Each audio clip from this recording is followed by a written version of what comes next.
Oi pessoal, esse é o terceiro vídeo sobre assuntos relacionados aos conteúdos abordados na disciplina de Clínica Odontológica 1 no curso de Odontologia UFC Sobral, mais especificamente na área de dentística. A adequação do meio bucal é caracterizada por um conjunto de medidas para a recuperação do equilíbrio biológico perdido, com base na filosofia atual de promoção de saúde. Esta abordagem compreende a realização de medidas de prevenção e controle direcionadas às doenças de cárie e periodontal, a fim de reintegrar a cavidade bucal às condições de normalidade e reduzir a possibilidade de aparecimento de novas enfermidades. A determinação do diagnóstico representa o ponto de partida para a elaboração de um plano de tratamento, e a adequação do meio bucal enquadra-se nesse planejamento como uma etapa de preparo bucal em que, após exames clínicos e complementares, sobretudo exame radiográfico,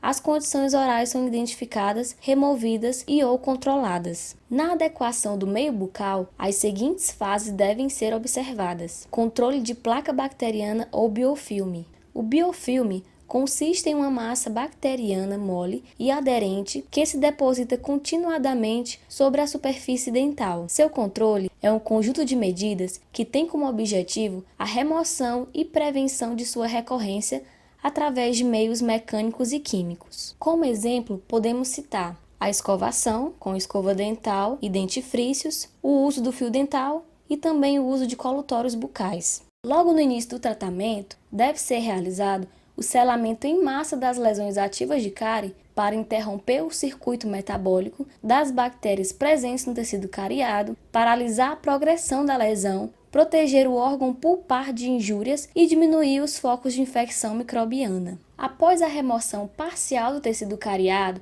as cavidades são preenchidas preferencialmente com cimento à base de ionômero de vidro, devido às suas propriedades, tais como adesão à estrutura dentária, liberação contínua de flúor e efeito cariostático. Execução de procedimento básico é uma medida preliminar essencial e visa a eliminação de agentes etiológicos locais das alterações periodontais, envolvendo não apenas a placa bacteriana e o cálculo dentário, mas também as condições que, mesmo indiretamente, possam ser fatores etiológicos ou perpetuar uma situação pré-existente. Os recursos clínicos serão empregados de acordo com a necessidade do paciente. Dentre eles estão motivação e instrução de higiene oral, raspagem periodontal, alisamento e polimento coronorradicular, remoção ou desgaste de irritantes potenciais para a gengiva marginal, como excessos cervicais em restaurações e as margens irregulares e cortantes de lesões cariosas. Aconselhamento dietético, pois a alimentação pode influenciar de diferentes maneiras os dentes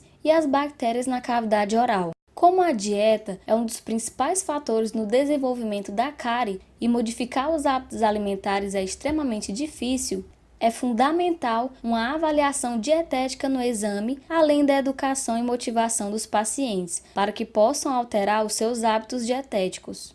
Utilização de fluoretos de acordo com a necessidade do paciente, sendo a atividade de cárie um fator decisivo para se estabelecer programas individuais à base de fluoretos, que se dá de diferentes formas, tais como dentifrícios fluoretados e flúor tópico para uso caseiro e aplicação profissional, com a aplicação tópica de solução gel, pastas profiláticas e bochechos. Aplicação de selantes oclusais em pacientes de alto risco ou atividade de cárie, a fim de proteger estas áreas de maior acúmulo de placa, impedindo a retenção de restos alimentares e o acúmulo de bactérias com potencial cariogênico. Essa técnica tem apresentado resultados clínicos satisfatórios, sobretudo quando usada em associação com outras medidas de prevenção. Protocolo clínico de atendimento. O protocolo clínico de atendimento possui duas etapas. A primeira etapa consiste na realização da anamnese, exame, diagnóstico e classificação de risco. Na anamnese, avalia-se o risco de acordo com alguns fatores, dentre eles alimentação, hábitos, dificuldade motora, hipossalivação e medicação. Geralmente, os pacientes de baixo risco à cárie não apresentam fatores de risco como os pacientes de alto risco. Assim, é possível elencar os pacientes de acordo com o risco e a atividade de cárie. pacientes de baixo risco para desenvolver sem atividade da doença, pacientes de baixo risco para desenvolver com atividade da doença, pacientes de alto risco para desenvolver sem atividade da doença ou pacientes de alto risco para desenvolver com atividade da doença. Essa separação é importante no momento de elaboração do plano de tratamento.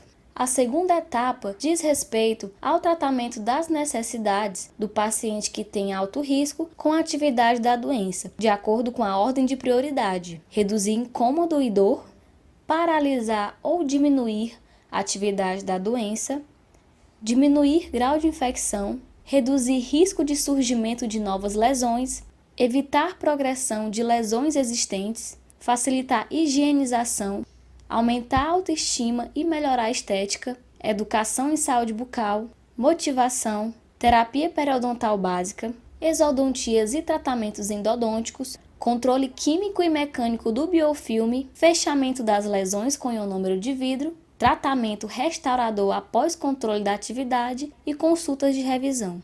Vamos praticar? Este primeiro caso clínico representa um caso típico de paciente de alto risco à cárie pela localização das lesões, com lesões em faces livres de dentes anteriores e pelo aspecto das lesões, tanto inativas como ativas. Um dos procedimentos preferenciais na fase de adequação do meio é o procedimento de escavação em massa das lesões, onde faz-se a remoção do tecido cariado e restauração preferencialmente com cimento à base de ionômero de vidro, e a utilização do flúor.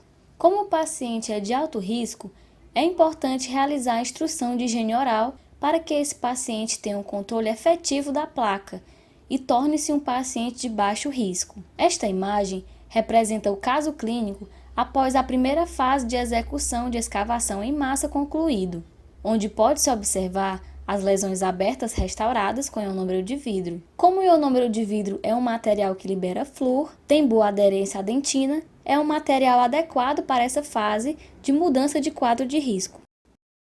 Este é um outro caso clínico onde podemos evidenciar doença periodontal instalada, ausência de dentes, presença evidente de superfícies livres cobertas por biofilme e presença de volume significativo de cálculo. Representam um quadro de paciente com alto risco para cárie com deficiência de higienização. Uma sugestão de conduta na fase de adequação do meio é a terapia periodontal básica e instrução de higiene oral e restauração em ionômero de vidro, como pode-se evidenciar nesta foto após a primeira sessão clínica. Também podemos observar sangramento, típico de zonas de inflamação gengival pelo acúmulo de biofilme.